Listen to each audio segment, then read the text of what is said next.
Now, is there proof that the globalist elite telegraphed their punches? On September 4th, 2005, www.thestate.com, which is known as South Carolina's homepage, this is on the internet, published a news story entitled, quote, 12 Lessons that South Carolina Can Learn from Katrina, end of quote. A quote from that article reads, in 2001, the Federal Emergency Management Agency, FEMA, ranked the most likely and deadly disasters that could befall the United States. The top three were a terrorist attack on New York, an earthquake in San Francisco, and a hurricane in New Orleans. The list was announced at a conference on September 10th, and the next day was 9/11.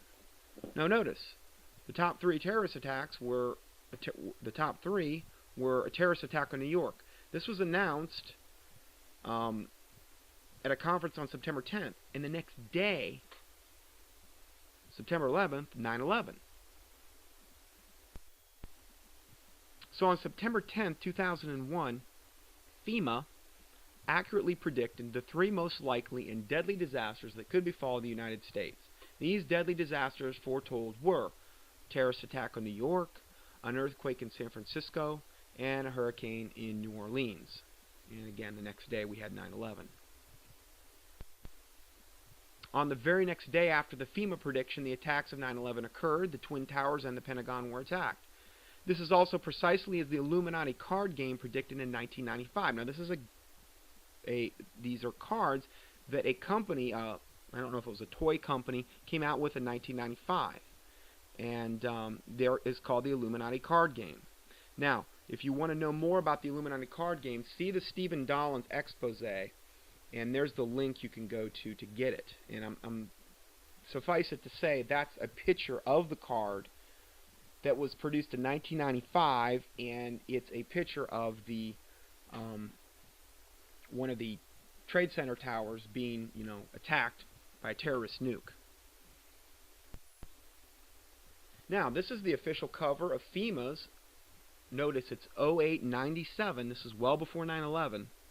This is official cover of FEMA's 0897 booklet that features a drawing of the southern skyline of Manhattan. Notice the crosshairs trained on the South Tower of the World Trade Center. These crosshairs are not dead center on the tower, but off center on the very spot where the plane struck it 39 months later. This U.S. Department of Justice manual, now this was dated 6 of 2000, taught local law enforcement how to deal with terrorist attacks. This cover is imprinted with the seal of the U.S. Justice Department and the seal of the National Sheriff's Association. Notice the crosshairs trained on the same place. This image is located on page 45 of the Air Force Manual 10-100, Airman's Manual, August 1999. Again, this is all before 9/11. Yet they have the crosshairs on the trade centers. This manual is archived. There's the link you can go to and actually look at the on page 45. Obviously, the number 1 and 3 FEMA predicted disasters have already occurred. Therefore, one has to wonder when an unprecedented earthquake on the West Coast might be the next on the hit list of the Illuminati. This is a picture of the 1906 San Francisco earthquake. Californians are living on a time bomb along the fault. This is entitled by this. This is from the Associated Press, 32706. Geologists consider the Hayward Fault the most dangerous in the San Francisco Bay Area, if not the nation. Quote, it is locked and loaded and ready to fire at any time, said the U.S. Geological Survey seismologist Tom Broker. Now, I've just seen things on this recently, and they're still saying the exact things more than ever, that this is the case. There's an actual picture of this Hayward Fault. Now, it's a common tactic of high-level occultists, particularly Kabbalists, to telegraph their punches prior to an attack on them. In this way, these individuals feel empowered when they see their victims totally powerless and unable to prevent their own demise.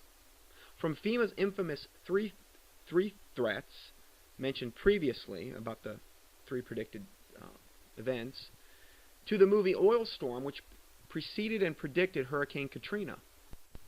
We'll take a look at that. Oil Storm debuted on June 5th, 2005 on the FX network. Now notice, June 5th, 2005. Less than 3 months before Katrina struck Louisiana on August 29, 2005.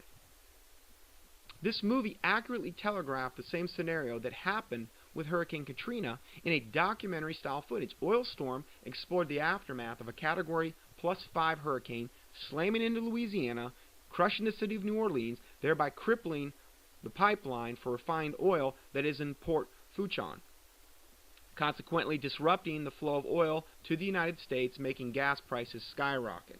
They even have their own website for this movie online. There's the website. I don't know if it's still up. Some of these links may be a little bit old, but suffice to say it was there if it's not now.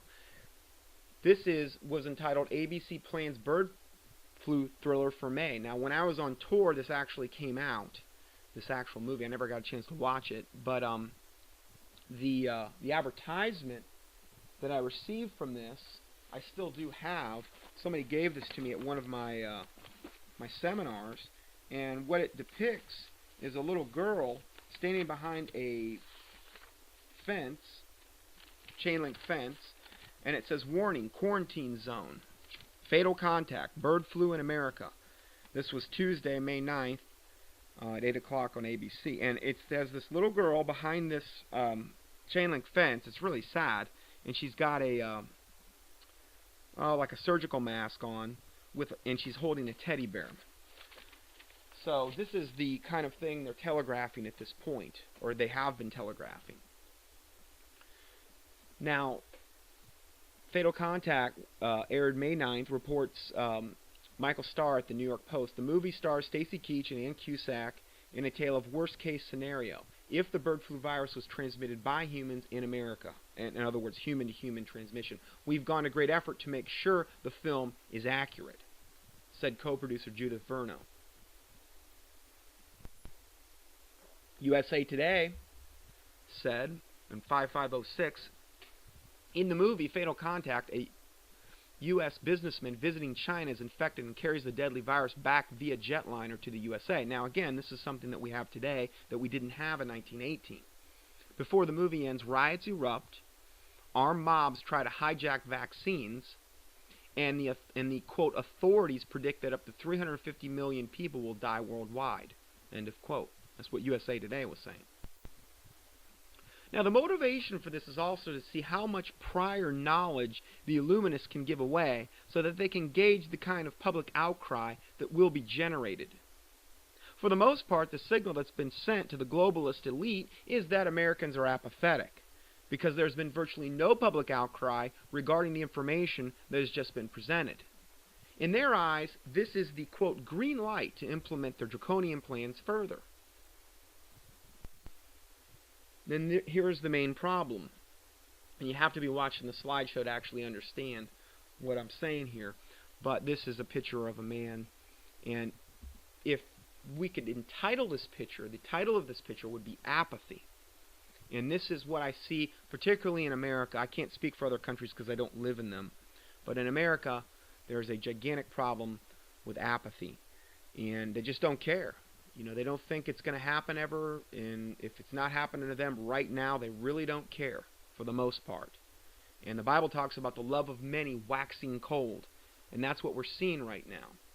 They're being overtaken with strong delusion. They're being destroyed for lack of knowledge. And the prince of this world has blinded their eyes that they are not seeing. And these are all from the Bible, those verses I just mentioned. Now, Edmund Burke said, quote, all that is required for evil to prevail is for good men to do nothing.